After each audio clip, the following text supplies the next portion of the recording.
Hallelujah.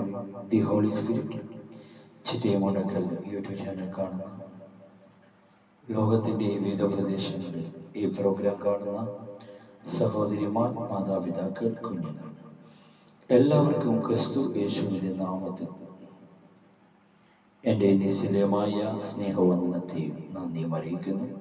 അതുപോലെ ഈ programme വീക്ഷിക്കുന്ന Jesus മിനിസ്ട്രിയുടെ എല്ലാ അഭിഷിക്തന്മാർ, സഹോദരി, സഹോദരന്മാർ, കുഞ്ഞുങ്ങൾക്ക് എല്ലാവർക്കും ഒരിക്കൽ കൂടി ക്രിസ്തു യേശുവിൻ്റെ നാമത്തിൽ നിശ്ചലമായ സ്നേഹവന്ദനത്തെയും നന്ദിയും അറിയിക്കുന്നു. ഇന്ന് സഭാപ്രസംഗി 6-ാം അധ്യായം അതിൻ്റെ 10-11 വാക്യങ്ങൾ. ഒരുത്തൻ എന്തു തന്നെ ആയിരുന്നാലും അവന് പണ്ടേ തന്നെ പേർ വിളിച്ചിരിക്കുന്നു. മനുഷ്യൻ എന്താകുമെന്ന് വിധിച്ചുമിരിക്കുന്നു.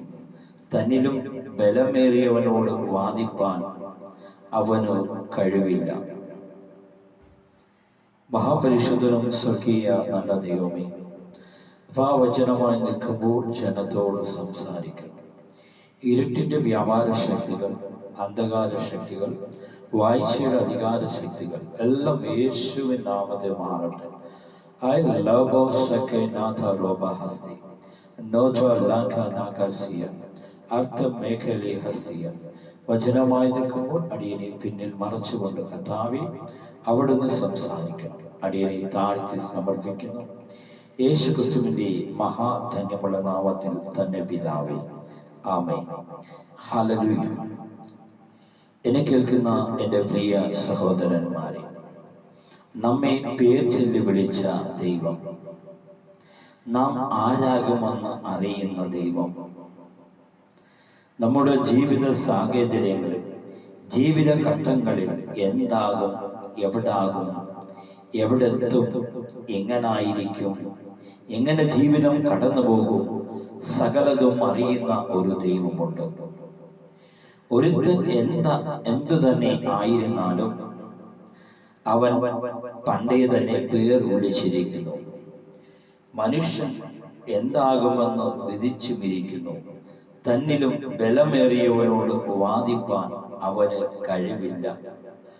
മായയെ വർദ്ധിക്കുന്നവർക്കും പെരുകിയാലും മനുഷ്യന് എന്ത് ലാഭം? മനുഷ്യന്റെ ജീവിതകാലത്ത് അവൻ നീയൽ പോലെ കഴിച്ചു കൂട്ടുന്ന വൃത്തമുള്ള ആയുഷ്കാലത്തെ ഒക്കെയും അവന് എന്താകുന്നു നല്ലത് എന്ന് അവർക്കറിയാം. അവന്റെ ശേഷം സൂര്യന് കീഴെ എന്തു സംഭവിക്കുമെന്ന് മനുഷ്യനോട് ആർ അറിയിക്കും? എന്നെ കേൾക്കുന്ന എൻ്റെ പ്രിയ സഹോദരന്മാരെ, മനുഷ്യന്റെ കാലശേഷം കഴിഞ്ഞ് എന്ത് സംഭവിക്കുമെന്ന് സത്യവേദ പുസ്തകം നമ്മളെ വിളിച്ചറിയിക്കുന്നത്, ഒന്ന്, കർത്താവിൻ്റെ വചനമനുസരിച്ച് അവിടുത്തെ കൽപ്പന പ്രകാരം ജീവിക്കുകയാണെങ്കിൽ നമുക്ക് നിത്യ ജീവനെ നേടുവാൻ സാധിക്കും. മറിച്ച് ദൈവവചനത്തിന് വിപരീതമായി ജീവിക്കുകയാണെങ്കിൽ, നീ ദുഷ്ടന്റെ ആലോചന പ്രകാരം നടക്കുകയാണെങ്കിൽ, നീ പാപികളുടെ വഴിയിൽ നിൽക്കുകയാണെങ്കിൽ, നീ മദ്യപിക്കുന്നവരുടെ കൂട്ടത്തിൽ നിൽക്കുകയാണെങ്കിൽ, നീ പരിഹാസികളുടെ ഇരിപ്പിടത്തിലും ഇരിക്കുകയാണെങ്കിൽ ഒരിക്കലും ദൈവത്തിൻ്റെ നിത്യരാജ്യത്തേക്ക് നിനക്ക് പ്രവേശിക്കുവാൻ വളരെ പ്രയാസകരമായി. നാം നമ്മെ തന്നെ ശോധന ചെയ്ത് ദൈവസന്നിധിയിൽ നമ്മെ പൂർണ്ണമായി സമർപ്പിക്കുന്നവരായി നമുക്ക് മാറുവാൻ സാധിക്കും. എന്നെങ്കിൽ മാത്രമേ നമ്മുടെ ഈ ജീവിതം കൊണ്ട് ഒരു പ്രയോജനമുള്ളൂ. സഭാപ്രസംഗി 6-ാം അധ്യായം അതിന്റെ 10-ാം വാക്യം പറയുന്നത്, ഒരുത്തൻ എന്തു തന്നെ ആയിരുന്നാലും അവന് പണ്ടേ തന്നെ പേർ വിളിച്ചിരിക്കുന്നു. അപ്പൊ ഒരുത്തൻ എന്തു തന്നെ ആയിരുന്നാലും അവൻ രാജാവായിക്കൊള്ളട്ടെ, ഒരു രാജ്യത്തിന്റെ പ്രൈം മിനിസ്റ്റർ ആയിക്കൊള്ളട്ടെ, പ്രസിഡന്റ് ആയിക്കൊള്ളട്ടെ, അതല്ലെങ്കിൽ ഒരു സാധാ കൂലിപ്പണിക്കാനായിക്കൊള്ളട്ടെ, ഗവൺമെന്റ് ഉദ്യോഗസ്ഥനായിക്കൊള്ളട്ടെ, അതില്ലെങ്കിൽ ഒരു അമീർ ആയിക്കൊള്ളട്ടെ, അവൻ എന്തു തന്നെ ആയിരുന്നാലും, അവൻ ഏത് തരത്തിലായിരുന്നാലും അവന്റെ പേര് വിളിച്ചിരിക്കുന്ന ഒരു ദൈവമുണ്ട്. ഒരുത്തൻ എന്തു തന്നെ ആയിരുന്നാലും അവന് പണ്ടേ തന്നെ പേർ വിളിച്ചിരിക്കുന്നു. മനുഷ്യൻ എന്താകുമെന്ന് വിധിച്ചുമിരിക്കുന്നു. അപ്പൊ മനുഷ്യൻ എന്താകുമെന്നും അവന്റെ സ്ഥിതി എന്താകുന്നുവെന്നും വിധിച്ചിരിക്കുന്ന, അറിഞ്ഞിരിക്കുന്ന, നമ്മെ അളക്കുന്ന, നമ്മുടെ യാത്ര മുഴുവനും വീക്ഷിക്കുന്നവൻ, നമ്മുടെ ജീവിതം മുഴുവനും വീക്ഷിക്കുന്ന ഒരു നല്ല കഥാവിനെ നമുക്ക് കാണുവാൻ സാധിക്കും. സഭാപ്രസംഗി അതിന്റെ 2-ാം അധ്യായത്തിലെ 25-26 വാക്യങ്ങൾ. ആർ അനുഭവിക്കും തനിക്ക് പ്രസാദമുള്ള മനുഷ്യന് അവൻ ജ്ഞാനവും അറിവും സന്തോഷവും കൊടുക്കുന്നു. അപ്പൊ ദൈവത്തിന് പ്രസാദമുള്ള മനുഷ്യന് ആർ അനുഭവിക്കും തനിക്ക് പ്രസാദമുള്ള, ദൈവത്തിന് പ്രസാദമുള്ള മനുഷ്യന് അവൻ ജ്ഞാനവും അറിവും സന്തോഷവും കൊടുക്കുന്നു. പാപിക്കോ ദൈവം തനിക്ക് പ്രസാദമുള്ളവന് അനുഭവിക്കുവാൻ, അപ്പൊ ദൈവത്തിന് പ്രസാദമുള്ള ഭക്തൻ അനുഭവിക്കുവാൻ വേണ്ടി ദൈവം പാപികൾക്ക് ധനം കൊടുക്കുന്നു. വേദപുസ്തകം പറയുകയാണ്, ആർ അനുഭവിക്കും തനിക്ക് പ്രസാദമുള്ള മനുഷ്യന് അവൻ ജ്ഞാനവും അറിവും സന്തോഷവും കൊടുക്കുന്നു. പാപിക്കോ ദൈവം തനിക്ക് പ്രസാദമുള്ളവന് അനുഭവിക്കുവാൻ, തൻ്റെ ഭക്തന്മാർക്ക് അനുഭവിക്കുവാൻ, തൻ്റെ നീതിമാന്മാർക്ക് അനുഭവിക്കുവാൻ ദൈവം പാപിക്കോ ദൈവം തനിക്ക് പ്രസാദമുള്ളവൻ അനുഭവിക്കുവാൻ തക്കവണ്ണം ധനം സമ്പാദിക്കുകയും സ്വരൂപിക്കുകയും ചെയ്യുവാനുള്ള കഷ്ടപ്പാട് കൊടുക്കുന്നു. അത് മായയും വൃഥയുമത്രേ. എന്നെ കേൾക്കുന്ന എൻ്റെ പ്രിയ സഹോദരന്മാരെ, നമ്മെ പേർ വിളിച്ച ഒരു ദൈവം നമ്മുടെ ജീവിത സാഹചര്യങ്ങൾ അറിയുന്ന ഒരു നല്ല കർത്താവിനെ നമുക്ക് കാണുവാൻ സാധിക്കും. അതിൻ്റെ അപ്പുറമായി ദൈവം മനുഷ്യൻ അനുഭവിക്കും തനിക്ക് പ്രസാദമുള്ള മനുഷ്യൻ അവൻ ജ്ഞാനവും അറിവും സന്തോഷവും കൊടുക്കുന്നു. അപ്പൊ ജ്ഞാനം ദൈവത്തിന്റെ സന്നിധിയിൽ നിന്നാണ് കിട്ടുന്നത്. ജ്ഞാനവും അറിവും സന്തോഷവും കൊടുക്കുന്നു. അപ്പൊ ദൈവസന്നിധിയിൽ മാത്രമേ നമുക്ക് അവൻ ജ്ഞാനവും അറിവും സന്തോഷവും കൊടുക്കുന്നു. ദൈവം തനിക്ക് പ്രസാദമുള്ളവൻ അനുഭവിക്കുവാൻ തക്കവണ്ണം ധനം സമ്പാദിക്കുകയും സ്വരൂപിക്കുകയും ചെയ്യാനുള്ള കഷ്ടപ്പാട് കൊടുക്കുന്നു. അത് മായയും വൃഥയുമത്രേ. എല്ലാത്തിനും ഒരു സമയമുണ്ട്. ആകാശത്തിന് കീഴിലുള്ള സകല കാര്യത്തിനും ഒരു കാലമുണ്ട്. സഭാപ്രസംഗി വിളിച്ചു പറയുകയാണ്, എല്ലാറ്റിനും ഒരു കാലമുണ്ട്. ആകാശത്തിന് കീഴിലുള്ള സകല കാര്യത്തിനും ഒരു കാലമുണ്ട്. ജനിപ്പാൻ ഒരു കാലം, മരിപ്പാൻ ഒരു കാലം, നടുവാൻ ഒരു കാലം, നട്ടത് പറിപ്പാൻ ഒരു കാലം, കൊല്ലുവാൻ ഒരു കാലം, സൗഖ്യമാക്കുവാൻ ഒരു കാലം, ഇടിച്ചു കളയുവാൻ ഒരു കാലം, പണിയുവാൻ ഒരു കാലം, കവരുവാൻ ഒരു കാലം, ചിരിപ്പാൻ ഒരു കാലം, വിലപിപ്പാൻ ഒരു കാലം, നൃത്തം ചെയ്യുവാൻ ഒരു കാലം, കല്ലു പറക്കിക്കളയുവാൻ ഒരു കാലം, കല്ലു പിറക്കിയെടുക്കുവാൻ ഒരു കാലം, ആലിംഗനം ചെയ്യുവാൻ ഒരു കാലം, ആലിംഗനം ചെയ്യാതിരിപ്പാൻ ഒരു കാലം, സമ്പാദിപ്പാൻ ഒരു കാലം, നഷ്ടമാകുവാൻ ഒരു കാലം, സൂക്ഷിച്ചു വെപ്പാൻ ഒരു കാലം, എറിഞ്ഞു കളയുവാൻ ഒരു കാലം, കീറുവാൻ ഒരു കാലം, തുന്നുവാൻ ഒരു കാലം, മിണ്ടാതിരിപ്പാൻ ഒരു കാലം, സംസാരിപ്പാൻ ഒരു കാലം, സ്നേഹിപ്പാൻ ഒരു കാലം, ദേഷിപ്പാൻ ഒരു കാലം, യുദ്ധത്തിനൊരു കാലം, സമാധാനത്തിന് ഒരു കാലമുണ്ട്. എന്നെ കേൾക്കുന്ന എൻ്റെ പ്രിയ സഹോദരന്മാരെ, നാം ആരാകുമെന്ന് അറിയുന്ന ദൈവം, നമ്മെ പേർ ചൊല്ലി വിളിച്ച ഒരു ദൈവം.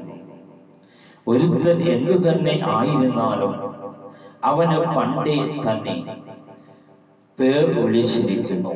നാം എന്തു തന്നെയായാലും, രാജാവായിക്കൊള്ളട്ടെ, പ്രൈം മിനിസ്റ്റർ ആയിക്കൊള്ളട്ടെ, ദേശത്തിന്റെ ചീഫ് മിനിസ്റ്റർ ആയിക്കൊള്ളട്ടെ, ഒരു കൂലി വേലക്കാരനായിക്കൊള്ളട്ടെ, അതല്ലെങ്കിൽ ഒരു ഗവൺമെന്റ് ഉദ്യോഗസ്ഥനായിക്കൊള്ളട്ടെ, അല്ലെങ്കിൽ ഒരു രാജ്യത്തിന്റെ അമീർ ആയിക്കൊള്ളട്ടെ, ഒരുത്തൻ എന്തു തന്നെ ആയിരുന്നാലും അവന് പണ്ടേ തന്നെ പേർ വിളിച്ചിരിക്കുന്നു.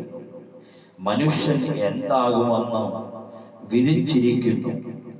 എന്നെ കേൾക്കുന്ന വ്യക്തി ജീവിതമേ, നാം എന്താകുമെന്ന് വിധിച്ചിരിക്കുന്ന, രേഖപ്പെടുത്തിയിരിക്കുന്ന ഒരു പുസ്തകമുണ്ട്.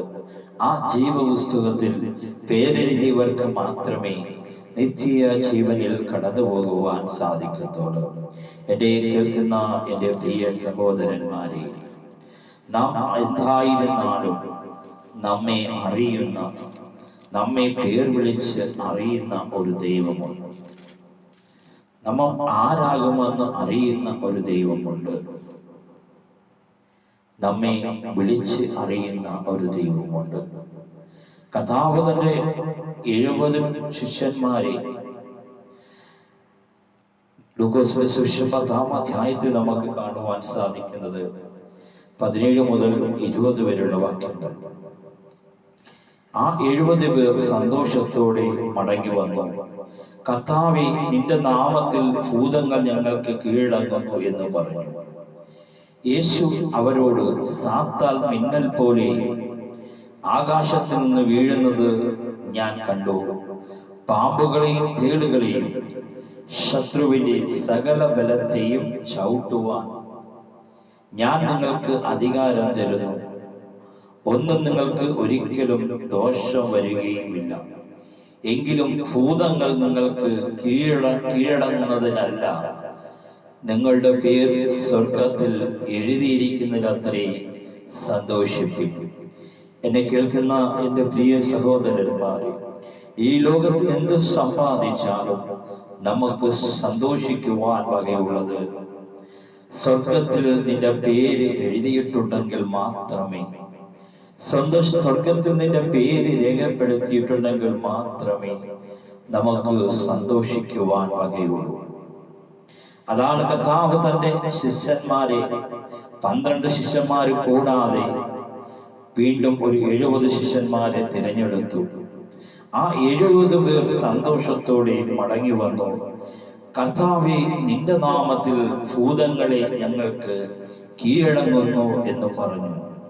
യേശു അവരോട്, സാത്താൻ മിന്നൽ പോലെ ആകാശത്തിൽ നിന്ന് വീഴുന്നത് ഞാൻ കണ്ടു. പാമ്പുകളെയും തേളുകളെയും ശത്രുവിന്റെ സകല ബലത്തെയും ചവിട്ടുവാൻ ഞാൻ നിങ്ങൾക്ക് അധികാരം തരുന്നു. ഒന്നും നിങ്ങൾക്ക് ഒരിക്കലും ദോഷം വരികയുമില്ല. എങ്കിൽ ഭൂതങ്ങൾ നിങ്ങൾക്ക് കീഴടങ്ങുന്നതിലല്ല, നിങ്ങളുടെ പേർ സ്വർഗത്തിൽ എഴുതിയിരിക്കുന്നതിലത്രേ സന്തോഷിപ്പിൻ. എന്നെ കേൾക്കുന്ന വ്യക്തി ജീവിതമേ, ഈ ലോകത്ത് എന്തു സമ്പാദിച്ചാലും അതിലൊന്നും നിനക്ക് സന്തോഷിക്കുവാൻ സാധിക്കത്തില്ല. മനുഷ്യന്റെ ജീവൻ കടന്നു പോകുന്ന നിഴൽ പോലെയത്രേ. മനുഷ്യന്റെ ജീവൻ കടന്നു പോകുന്ന നിഴൽ പോലെയാണ്. നിഴൽ പെട്ടെന്ന് അപ്രത്യക്ഷമായി പോകും. എന്നാൽ നിനക്ക് സന്തോഷിക്കുവാൻ വകയുള്ളത് നിന്റെ പേർ ജീവപുസ്തകത്തിൽ സ്വർഗത്തിൽ രേഖപ്പെടുത്തിയെങ്കിൽ മാത്രമേ നിനക്ക് സന്തോഷിക്കുവാൻ സാധിക്കത്തുള്ളൂ. ഒരുപാട് ധനം സമ്പാദിച്ചുകൊണ്ടോ ഒരുപാട് സമ്പത്തുണ്ടായതുകൊണ്ടോ ഒരിക്കലും നിനക്ക് നിത്യരാജ്യത്തെ, നിത്യജീവനെ അവകാശമാക്കുവാൻ സാധിക്കത്തില്ല. അവിടുത്തെ വചനം അനുസരിക്കുവാൻ നമ്മൾ തീരുമാനമെടുക്കുമ്പോഴാണ് നമ്മുടെ പേര് സ്വർഗത്തിൽ രേഖപ്പെടുത്തുന്നത്. അവിടുത്തെ വചനമനുസരിച്ച് ജീവിക്കുവാനും അവിടുത്തെ മാർഗനിർദ്ദേശങ്ങൾ, കൽപ്പനകൾ, പ്രമാണങ്ങൾ അനുസരിക്കുവാൻ നമ്മൾ തീരുമാനമെടുത്ത് അത് പ്രാബല്യത്തിൽ വരുമ്പോൾ നമ്മുടെ പേര് സ്വർഗത്തിൽ രേഖപ്പെടുത്തുന്ന ഒരു പിതാവായ ദൈവത്തിന്റെ സ്നേഹത്തെ നമുക്ക് കാണുവാൻ സാധിക്കും. എൻ്റെ പ്രിയ സഹോദരന്മാരെ, ഒരുത്തൻ എന്തു തന്നെ ആയിരുന്നാലും അവന് പണ്ടേ തന്നെ പേർ വിളിച്ചിരിക്കുന്നു. മനുഷ്യൻ എന്താകുമെന്നും വിധിച്ചിരിക്കുന്നു. തന്നിലും ബലമേറിയവനോട് വാദിപ്പാൻ അവന് കഴിവില്ല. മായയെ വർദ്ധിപ്പിക്കുന്ന വാക്കും പെരുകിയാലും മനുഷ്യന് എന്ത് ലാഭം? മനുഷ്യന്റെ ജീവിതകാലത്ത് അവൻ നീയൽ പോലെ കഴിച്ചു കൂട്ടുന്ന വ്രതമുള്ള ആയുഷ്കാലത്തൊക്കെയും അവന് എന്താകുന്നു നല്ലതെന്ന് ആർക്കറിയാം? അവന്റെ ശേഷം സൂര്യന് കീഴെ എന്തു സംഭവിക്കുമെന്ന് മനുഷ്യനെ ആർ അറിയിക്കും? എന്നെ കേൾക്കുന്ന എൻ്റെ പ്രിയ സഹോദരന്മാരെ, ഒരു ധനവാനായ മനുഷ്യനെയും ദരിദ്രനായ മനുഷ്യനെയും നമുക്ക് ലൂക്കോസിന്റെ സുവിശേഷത്തെ കാണുവാൻ സാധിക്കും. ധനവാനായ മനുഷ്യൻ തന്റെ ജീവിതത്തിൽ സുഖിച്ചും സന്തോഷിച്ചും തന്റെ കുടുംബകാര്യങ്ങൾ മാത്രം, തന്റെ രക്തബന്ധത്തെ നോക്കുവാനോ തന്റെ അയൽക്കാരന്റെ ജീവിതം നോക്കുവാനോ താനും തന്റെ കുടുംബവും എന്നുള്ള ജീവിതത്തിൽ കടന്നുപോയ ഒരു ധനവാനായ മനുഷ്യനെ നമുക്ക് കാണുവാൻ സാധിക്കും. ഒരുപക്ഷെ ധനവാന് മനസ്സിലായില്ല തന്റെ മരണശേഷം ഒരു നിത്യതയുണ്ട്, മരണശേഷം ഒരു ജീവിതമുണ്ട്. യുഗയുഗങ്ങളായി ദൈവത്തെ ആരാധിക്കുന്ന, യുഗയുഗങ്ങളായി 1000 തലമുറയോളം കർത്താവിനെ ആരാധിച്ചുകൊണ്ട് യുഗയുഗമായ ഒരു ജീവിതമെന്ന് അറിയാത്ത ഒരു ധനവാനായ മനുഷ്യനെ നമുക്ക് കാണുവാൻ സാധിക്കും. തന്റെ ജീവിതത്തിൽ തന്റെ കുടുംബത്തിനും മക്കൾക്ക് മാത്രം സമ്പാദിച്ച്, സഹോദരങ്ങൾക്ക് മാത്രം സമ്പാദിച്ച്, തന്റെ വ്യക്തിപരമായ കാര്യം മാത്രം നോക്കി നടത്തിയ ഒരു ധനവാനായ മനുഷ്യൻ. എന്നാൽ ധനവാനായ മനുഷ്യൻ മരിച്ചപ്പോൾ സ്വർഗത്തിൽ പേരില്ലാതായി പോയി. എൻ്റെ പ്രിയ സഹോദര, പ്രിയ മാതാവേ, നീ ഈ പ്രോഗ്രാം കാണുമ്പോൾ ഗൾഫിന്റെ വിവിധ മേഖലകളിൽ നീ കാണുന്നുണ്ട്. ഈ പ്രോഗ്രാം കാണുന്ന വ്യക്തി ജീവിതമേ, നീ എന്തു തന്നെ സമ്പാദിച്ചാലും ദൈവഹിതമില്ലാതെ, ദൈവത്തിന്റെ വചനം അനുസരിക്കാതെ നീ സമ്പാദിച്ച് മുന്നോട്ട് പോയാൽ നിന്റെ ജീവിതം ധനവാനെ പോലെ ആയി പോകും. ധനവാൻ മരിച്ചു പോയപ്പോൾ നരകത്തിൽ കടന്ന് യാതന അനുഭവിക്കുന്ന അവസ്ഥയായി പോയി. തന്റെ ജീവിതകാലത്ത് ഒരിക്കൽ പോലും ആ ദരിദ്രനായ ലാസറിനെ ഒന്ന് ആശ്വസിപ്പിക്കുവാനോ, അവനെ ഒന്ന് സഹായിക്കുവാനോ, അവനൊന്ന് കരുതുവാനോ ഒരിക്കലും ഈ ധനവാനായ മനുഷ്യൻ ചിന്തിച്ചില്ല, ചെയ്തതുമില്ല. തന്റെ ജീവിതത്തിലുള്ള ഒരേ ആഗ്രഹം തന്റെ മക്കൾക്ക് സമ്പാദിക്കണം, തന്റെ രക്തബന്ധങ്ങളെ സമ്പാദിക്കണം, തന്റെ കുടുംബത്തെ പോറ്റണമെന്നുള്ള ഒറ്റ വിചാരത്തോടെ ജീവിച്ച ഒരു ധനവാനായ മനുഷ്യനെയാണ് ലൂക്കോസിന്റെ സുവിശേഷം അതിന്റെ 16-ാം അധ്യായം അതിന്റെ 19 നമുക്ക് കാണുവാൻ സാധിക്കുന്നത്. ധനവാനായ ഒരു മനുഷ്യൻ ഉണ്ടായിരുന്നു. അവൻ ധ്രുവവസ്ത്രം പട്ടും ധരിച്ച് ദിനംപ്രതി ആഡംബരത്തോടെ സൂചിച്ചുകൊണ്ടിരുന്നു. അപ്പൊ ധനവാനായ മനുഷ്യൻ നിരന്തരം ആഡംബരത്തോടെ സുഖിച്ചും ജീവിക്കുകയാണ്. മറ്റുള്ളവരുടെ വേദനകൾ അറിയാതെ, മറ്റുള്ളവരുടെ വേദന അറിഞ്ഞാൽ പോലും ഈ ധനവാനായ മനുഷ്യൻ ചോദിക്കത്തില്ല. കാരണം എന്തെങ്കിലും കൊടുക്കണമെന്നുള്ള ഭാവത്തോടെ ഇവൻ കാണാതെ പോകും. എന്നെ കേൾക്കുന്ന പ്രിയ ധനവാനായ മനുഷ്യനെ, ഒരുപക്ഷെ നിന്റെ അയൽക്കാരറിയത്തില്ല, നിന്റെ അടുത്ത റൂമുകാരറിയത്തില്ല, നിന്റെ കൂടെ നിൽക്കുന്ന ജോലിക്കാരറിയത്തില്ല. എന്നാൽ നിന്റെ പ്രവർത്തികളെ വീക്ഷിക്കുന്ന, നിന്റെ പ്രവർത്തികളെ അറിയുന്ന ഒരു നല്ല കർത്താവുണ്ട്. അവൻ സ്വർഗത്തിൽ നമ്മെ വീക്ഷിക്കുന്ന ദൈവമാണ്. നാം എന്താകുമെന്നും നമ്മുടെ സ്ഥിതി എന്തായി തീരുമെന്നും അറിയുന്ന ദൈവം, അളക്കുന്ന ദൈവം, നമ്മുടെ ജീവിതകാലം എത്ര നാൾ കടന്നു പോകുമെന്നും അറിയുന്ന ദൈവമുണ്ട്. എൻ്റെ പ്രിയ സഹോദര, നീ ധനവാനെ പോലെ നിന്റെ കുടുംബ ജീവിതം മാത്രം നീ നോക്കി ജീവിതം നയിച്ചാൽ ധനവാന്റെ സ്ഥിതിയായിരിക്കും നിനക്കുണ്ടാകുന്നതെന്ന് ദൈവത്തിന്റെ പരിശുദ്ധാത്മാവ് ഒരു ദൂത് നൽകുകയാണ്.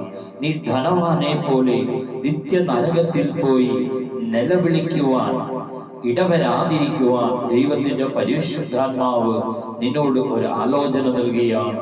നീ മടങ്ങി വരുവാൻ, നീ മാനസാന്തരപ്പെടുവാൻ ദൈവത്തിന്റെ പരിശുദ്ധാത്മാവ് ആഹ്വാനം ചെയ്യുന്നു. നിനക്ക് എത്ര ധനം തന്നെ സമ്പാദിച്ചാലും നിന്റെ പേർ സ്വർഗത്തിൽ രേഖപ്പെടുത്തിയിട്ടില്ലെങ്കിൽ നിനക്ക് സന്തോഷിക്കുവാൻ സാധിക്കത്തില്ല. മനുഷ്യ, നീ ലോകം മുഴുവനും നേടിയാലും നിന്റെ ആത്മാവിനെ നഷ്ടപ്പെട്ടാൽ എന്തു പ്രയോജനം? സർവ്വലോകത്തിന്റെ സമ്പത്ത് എന്റെ കർത്താവിന്റെ മുന്നിൽ വെച്ചാലും നിന്റെ ആത്മാവിനെ നിനക്ക് വീണ്ടെടുക്കുവാൻ സാധിക്കത്തില്ല. ഒരു മനുഷ്യന്റെ ആത്മാവ് സർവ്വലോകത്തിന്റെയും ആകാശത്തിന്റെയും ഭൂമിയുടെയും സർവചരാചരങ്ങളുടെയും വിലയേറിയതാണ് മനുഷ്യന്റെ ആത്മാവ്. പലപ്പോഴും മനുഷ്യന് തന്റെ ആത്മാവിനെ നിസ്സാര വില കൽപ്പിക്കുന്ന അവസ്ഥയാണ്. എന്നാൽ ധനവാനായ മനുഷ്യൻ എന്ത് സംഭവിച്ചെന്ന് നമുക്കറിയുവാൻ സാധിക്കും. ധനവാനായ ഒരു മനുഷ്യനുണ്ടായിരുന്നു. അവൻ ധൂവസ്ത്രം പട്ടും ധരിച്ച് ദിനം പ്രതി ആഡംബരത്തോടെ സുഖിച്ച് ജീവിച്ചു കൊണ്ടിരുന്നു. ലാസർ എന്ന് പേരുള്ള ദരിദ്രനായി വ്രണം നിറഞ്ഞവനായി അവന്റെ പടിപ്പുരയിൽ കിടന്നു. ധനവാന്റെ മേശയിൽ നിന്നും വീഴുന്നതും തിന്നും വിഷപ്പടക്കുവാൻ ആഗ്രഹിച്ച് നായ്ക്കൾക്കും വന്ന് അവന്റെ വ്രണം നക്കും. ആ ദരിദ്രൻ മരിച്ചപ്പോൾ ദൂതന്മാർ അവനെ അബ്രഹാമിന്റെ മടിയിലേക്ക് കൊണ്ടുപോയി.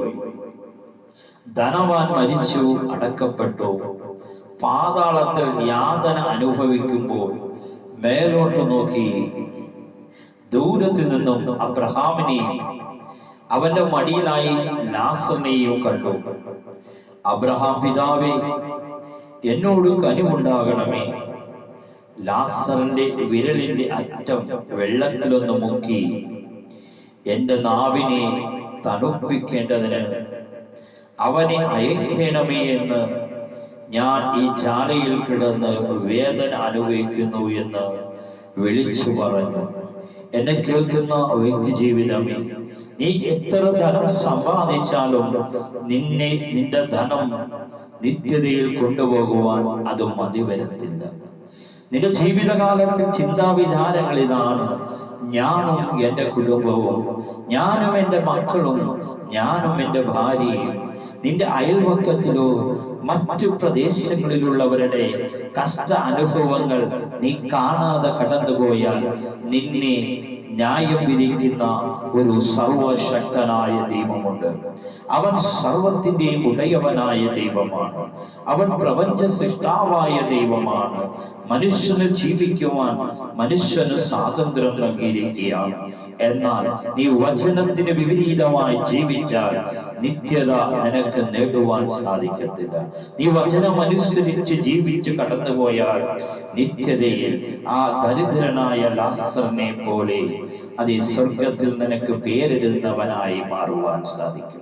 എൻ്റെ പ്രിയ സഹോദരന്മാരെ, ധനവാനായ മനുഷ്യൻ സുഖിച്ചും ആഡംബരത്തോടെ തന്റെ കുടുംബത്തെയും മാത്രം നോക്കി ദേശത്ത് വലിയ മാന്യനായി നടന്നു എങ്കിലും ദേശത്ത് ചർച്ചക്കാരുടെ മുന്നിലും ദേശക്കാരുടെ മുന്നിലും ഞാൻ വളരെ മാന്യനാണെന്ന് കാണിക്കുവാൻ പറ്റും. എന്നാൽ സ്വർഗത്തിലെ പിതാവായ ദൈവത്തിന്റെ മുന്നിൽ നിന്റെ കാപട്യ അഭിനയങ്ങൾ കാണിക്കുവാൻ സാധിക്കത്തില്ല. കാരണം അവൻ പ്രപഞ്ചത്തിന്റെ സൃഷ്ടാവാണ്. നീ ഇരിക്കുന്നതും എഴുന്നേൽക്കുന്നതും നിന്റെ കാപട്യ മുഖങ്ങളും നീ നടക്കുന്ന വഴികളും നീ ഇരിക്കുന്ന പരിഹാസത്തിന്റെ ഇരിപ്പിടവും നീ ദുഷ്ടന്റെ ആലോചന പ്രകാരം ജീവിക്കുന്ന അനുഭവങ്ങളും അറിയുന്ന ഒരു സ്വർഗസ്ഥനായ പിതാവുണ്ട്. എൻ്റെ പ്രിയ സഹോദര, നീ ധനവാനെ പോലെ നിത്യ നരകത്തിൽ പോകാതിരിക്കുവാൻ ദൈവത്തിന്റെ പരിശുദ്ധാത്മാവ് നിന്നോട് ആലോചന പറയുകയാണ്. നീ മാനസാന്തരപ്പെട്ട് തിരിച്ചു വരുവാൻ, നീ ദൈവത്തിന്റെ വചനമനുസരിച്ച് ഇന്ന് നീ ജീവിക്കുവാൻ ഒരു തീരുമാനമെടുത്താൽ നിന്റെ ജീവിതം 70 അല്ലെങ്കിൽ 80 അല്ലെങ്കിൽ 90 നീ ആ ജീവിതം നിലനിർത്തുവാൻ, നിന്റെ പേര് നീ സ്വർഗത്തിൽ രേഖപ്പെടുത്തണമെങ്കിൽ നീ ദൈവവചനം അനുസരിക്കുന്നവനായി, മറ്റുള്ളവരെ സ്നേഹിക്കുന്നവനായി, മറ്റുള്ളവരെ കരുതുന്നവനായി, മറ്റുള്ളവരെ എന്നിൽ ശ്രേഷ്ഠരാണെന്ന് കരുതുവാൻ നിനക്ക് സാധിച്ചെങ്കിൽ മാത്രമേ, വചനമനുസരിച്ച് ജീവിക്കുവാനും വചനമനുസരിച്ച് നീ യാത്ര ചെയ്യുവാനും സാധിച്ചെങ്കിൽ മാത്രമേ നിനക്ക് സ്വർഗത്തിൽ പേര് രേഖപ്പെടുത്തുവാൻ സാധിക്കത്തുള്ളൂ. അവന്റെ മടിയിൽ ലാസറിനെ കണ്ടു. അബ്രഹാം പിതാവേ, എന്നോട് കനിവുണ്ടാകണമേ. ലാസറിന്റെ വിരൽ അറ്റം വെള്ളത്തിലൊന്നു മുക്കി എന്റെ നാവുമേൽ തണുപ്പിക്കേണ്ടതിന് അവനെ അയക്കണമേ. ഞാൻ ഈ ജാലിയിൽ കിടന്ന് വേദന അനുഭവിക്കുന്നു എന്ന് വിളിച്ചു പറഞ്ഞു. എന്നെ കേൾക്കുന്ന പ്രിയ സഹോദരന്മാരെ, ഈ ധനവാനായ മനുഷ്യനോട് ഭൂമിയിൽ ജീവിച്ചപ്പോൾ നീ ഒരുപക്ഷെ മാനസാന്തരപ്പെടുവാൻ, നീ ക്രിസ്തുവിന്റെ വഴിയിൽ നടക്കുവാൻ അനേകര് പ്രഘോഷിച്ചത് കാണാം. എന്നാൽ അവന്റെ ജീവിതത്തിൽ ലക്ഷ്യം, ഞാൻ ഇങ്ങനെയൊക്കെ ജീവിച്ചാൽ, എങ്ങനെയൊക്കെ ജീവിച്ചാലും എനിക്ക് സ്വർഗത്തിൽ പോകാമെന്നുള്ള അനുഭവത്തിൽ ദുഷ്ടന്റെ ആലോചന പ്രകാരം ജീവിച്ച, ദുഷ്ടന്റെ വഴിയിൽ നടന്ന, പരിഹാസിയുടെ വഴിയിൽ നടന്ന, പാപികളുടെ വഴിയിലിരുന്ന ഒരു ധനവാനായ മനുഷ്യന്റെ സ്ഥിതി അയ്യോ കഷ്ടമായി പോയി. എന്റെ പ്രിയ സഹോദര, നീയും ധനവാനെ പോലെ ഈ ഭൂമിയിൽ നീ മറ്റുള്ളവരുടെ മുന്നിൽ മാന്യനായി പോയി നടക്കുവാൻ സാധിക്കും, മാന്യനെ പോലെ ജീവിക്കുവാൻ സാധിക്കും. എന്നാൽ അതൊന്നും സ്വർഗത്തിൽ പോകുന്ന വഴിയല്ല. ഓ റീഖല ഹസ്തിയ, നീ സ്വർഗത്തിൽ പോകുന്ന വഴി നീ മനസ്സിലാക്കണമെങ്കിൽ അവന്റെ വചനമനുസരിച്ച് നീ ജീവിക്കുവാൻ തീരുമാനിക്കണം. മനുഷ്യൻ കാണുന്ന രീതിയിൽ നീ മാന്യനായി പെരുമാറുവാൻ സാധിക്കും. എന്നാൽ നീ അങ്ങനെ കാപട്യമായി മാന്യനായി അഭിനയിച്ചാൽ സ്വർഗത്തിൽ ഒരിക്കലും നിന്റെ പേർ രേഖപ്പെടുത്തത്തില്ല. ധനവാനായ മനുഷ്യൻ ഇപ്പോൾ നിത്യ നരകത്തിൽ കടന്ന് നിലവിളിക്കുകയാണ്. അല്ലയോ അബ്രഹാം പിതാവേ, നീ ലാസറിനെ ഒന്ന് അയച്ച് എന്റെ നാവിന്മേൽ, ഞാൻ തീച്ചാലയിൽ കടന്ന് പിടയുകയാണ്, അല്പം ഒരു വെള്ളം എന്റെ നാവിൽ തൊടണമെന്ന് നിലവിളിക്കുന്ന ഒരു ഒരു ധനവാനായ മനുഷ്യനെ നമുക്ക് കാണുവാൻ സാധിക്കും. ധനവാനായ മനുഷ്യന് അന്നരമാണ് ഓർമ്മയുണ്ടായത്. അല്ലയോ അബ്രഹാം പിതാവേ, എനിക്ക് സഹോദരന്മാരുണ്ട്, ഇവിടുന്ന് ആരെങ്കിലും പറഞ്ഞയക്കണമെന്നുള്ള ഒരു നിലവിളിയുടെ അനുഭവത്തെ നമുക്ക് കാണുവാൻ സാധിക്കും. എന്റെ പ്രിയ സഹോദരന്മാരെ, നീ ഭൂമി കടന്നു വിട്ടുപോയാൽ ഒരു ക്രിയ കൊണ്ടോ ഒന്നിനും നിനക്ക് നിത്യതയെ സ്ഥിരമാക്കുവാൻ സാധിക്കത്തില്ല. പൂജകർമ്മങ്ങളോ കൊണ്ടോ നിനക്ക് നിത്യജീവനെ നേടുവാൻ സാധിക്കത്തില്ല. നീ ഭൂമിയിൽ എങ്ങനെ ഇരിക്കുന്നുവോ ന്യായം വിധിക്കുന്ന ഒരു ദൈവമുണ്ട്. മനുഷ്യന്റെ പൂജകർമ്മങ്ങളാൽ, സമ്പത്ത് കൊണ്ടോ നിത്യജീവനെ നേടുവാൻ സാധിക്കത്തില്ല. അതാണ് കർത്താവ് പറഞ്ഞത്, മനുഷ്യ, നീ ലോകം മുഴുവനും നേടിയെന്നാലും നിന്റെ ആത്മാവിനെ നഷ്ടപ്പെട്ടാൽ എന്തു പ്രയോജനം? മനുഷ്യ, നീ ലോകത്തിന്റെ മുഴു സമ്പത്തും എന്റെ കയ്യിൽ കൊണ്ടുവച്ച് കർത്താവേ നീ എന്റെ ആത്മാവിനെ എടുക്കണമെന്ന് പറഞ്ഞാൽ നോ, എടുക്കത്തില്ല. കാരണം അവന്റെ വാക്ക് ഊവ എന്ന് മാത്രമാണ്. ആകാശഭൂമിയും മാറിയാലും നമ്മുടെ പ്രപഞ്ച സൃഷ്ടാവായ ദൈവത്തിന്റെ വാക്ക് മാറിപ്പോകത്തില്ല. അവൻ പ്രപഞ്ചത്തിന്റെ സൃഷ്ടാവായ ദൈവമാണ്. സർവചരാചരങ്ങളെയും ഉണ്ടാക്കിയ ദൈവം. ആകാശം ഭൂമിയും മാറിപ്പോയാലും എന്റെ വള്ളിപ്പുള്ളികൾക്കോ എന്റെ വാക്കുകൾക്കോ ഒരു മാറ്റവും സംഭവിക്കത്തില്ല. എന്റെ പ്രിയ സഹോദര, പ്രിയ വിശ്വസിക്കുന്ന മാതാവേ, നീ എന്താകുമെന്നും നീ ആരാകുമെന്നും അറിയുന്ന ഒരു ദൈവമുണ്ട്. അതാണ് സഭാപ്രസംഗം വിളിച്ചു പറയുന്നത്. ഒരുത്തൻ എന്തു തന്നെ ആയിരുന്നാലും അവൻ പണ്ടേ തന്നെ പേർ വിളിച്ചിരിക്കുന്നു. മനുഷ്യൻ എന്താകുമെന്നും വിധിച്ചുമിരിക്കുന്നു. തന്നിലും ബലമേറിയവനോട് വാദിപ്പാൻ അവന് കഴിയില്ല. മായ വർദ്ധിക്കുന്ന വാക്കും പെരുകിയാലും മനുഷ്യന് എന്ത് ലാഭം? മനുഷ്യന്റെ ജീവിതകാലത്ത് അവൻ നിഴൽ പോലെ കഴിച്ചു കൂട്ടുന്ന വൃത്തമുള്ള ആയുഷ്കാലത്തൊക്കെയും അവന് എന്താകുന്നു നല്ലതെന്ന് ആർക്കറിയാം? അവന്റെ ശേഷം സൂര്യന് കീഴെ എന്തു സംഭവിക്കുമെന്ന് മനുഷ്യനോട് ആരറിയിക്കും? ഓ സഭാപ്രസംഗം വിളിച്ചിരിക്കുകയാണ്. ഓ മനുഷ്യന് സൂര്യന്റെ കീഴിൽ നടക്കുന്നത്, സൂര്യന് കീഴെ എന്ത് സംഭവിക്കുമെന്ന് മനുഷ്യനോട് ആർ അറിയിക്കും? ഇന്ന് മനുഷ്യനോട് അറിയിക്കുവാൻ ദൈവവചനം നമ്മെ വിളിച്ചോർമ്മിക്കുകയാണ്. നീ ധനവാനെ പോലെ നിത്യ നരകത്തിൽ യാതന അനുഭവിക്കാതെ, ആ ദരിദ്രനായ ലാസറിനെ പോലെ, സ്വർഗത്തിൽ പേരെഴുതിയവനെ പോലെ, അബ്രഹാമിന്റെ മടിത്തട്ടിൽ കിടക്കുന്നത് പോലെ നിന്നെയും ദൈവത്തിന്റെ ആത്മാവ് ആഹ്വാനം ചെയ്യുകയാണ്. നീ ധനത്തിൽ ആശ്രയം വെക്കാതെ, നിന്റെ ധനം കണ്ടുകൊണ്ട് നീ ലോകത്തിൽ ശ്രേഷ്ഠനാകുന്ന മനുഷ്യനെന്ന് വിചാരിക്കാതെ, മൂഢനായ മനുഷ്യ, നീ ലോകം മുഴുവനും നേടിയാലും ഒരു പ്രയോജനവുമില്ല. നിന്റെ ആത്മാവിനെ നഷ്ടപ്പെട്ടാൽ ഇന്ന് തിരിച്ചു വരുവാൻ ദൈവത്തിന്റെ പരിശുദ്ധാത്മാവ് ചില ധനത്തിൽ ആശ്രയിക്കുന്നവർ, ഈ ധനം കൊണ്ട് ഞാൻ ജീവിച്ചാൽ അതേ നിത്യതയിൽ പോകാമെന്ന് വിചാരിക്കുന്ന മൂഢനായ മനുഷ്യനെ, നീ മടങ്ങി വരുവാൻ ദൈവത്തിന്റെ പരിശുദ്ധാത്മാവ് ആഹ്വാനം ചെയ്യുന്നു. ഒരുത്തൻ എന്തു തന്നെ ആയിരുന്നാലും അവൻ പണ്ടേ തന്നെ പേർ വിളിച്ചിരിക്കുന്നു. മനുഷ്യൻ എന്താകുമെന്നും വിധിച്ചിരിക്കുന്നു എന്ന് തന്നിലും ബലമേറിയവനോട് വാദിപ്പാൻ അവന് കഴിയുകയില്ല.